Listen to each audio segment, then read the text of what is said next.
kasing size lang siya ng regular card. Ayan yung sa Ace Rewards, kasing size lang siya. So, ang mangyayari dito, pwede mo siyang ilagay sa wallet.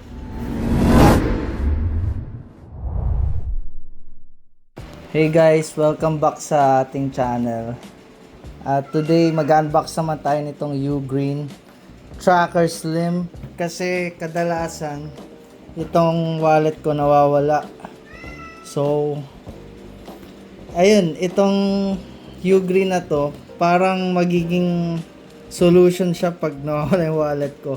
Titingnan ko kung paano to gumagana, how it works.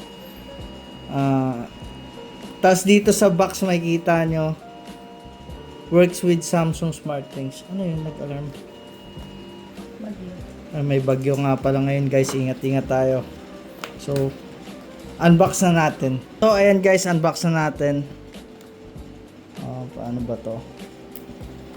Natin. Oops. Medyo mahirap lang pala.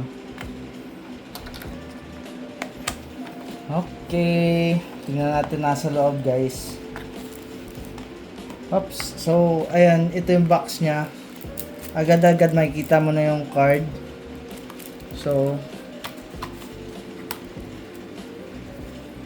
user instruction, mga manual. Okay. Ano to? Hindi ko alam. So, bale, yun lang. Yun lang mga kasama niya. Tapos, meron ka nitong parang charging cable. Charging cable.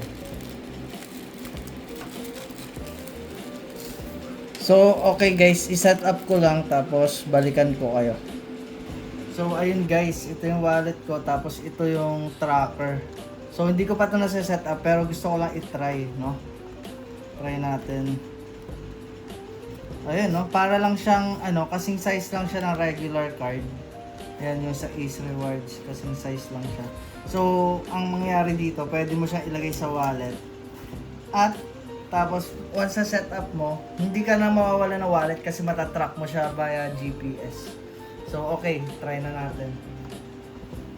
So, ayun guys, sineset up ko na siya. Tapos, as you can see, meron kasi ako nung, kailangan mo nitong SmartThings app ng Samsung. Ito yan, no? SmartThings app. Tapos, nung pinindot ko siya,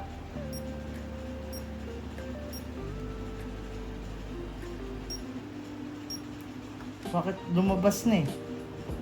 Nawala. Ayan, ito guys, oh.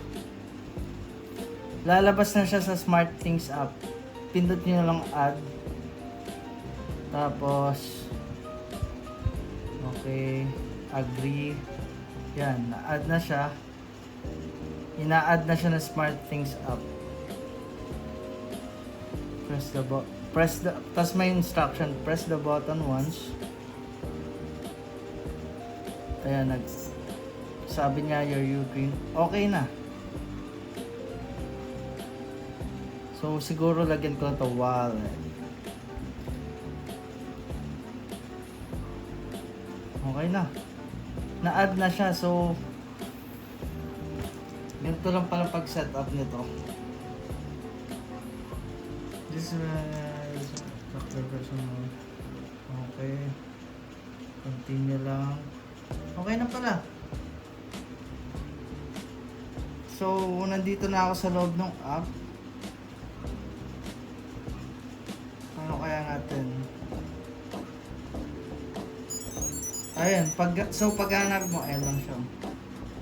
Tapos, dito makikita mo siguro yung map kung nasan siya.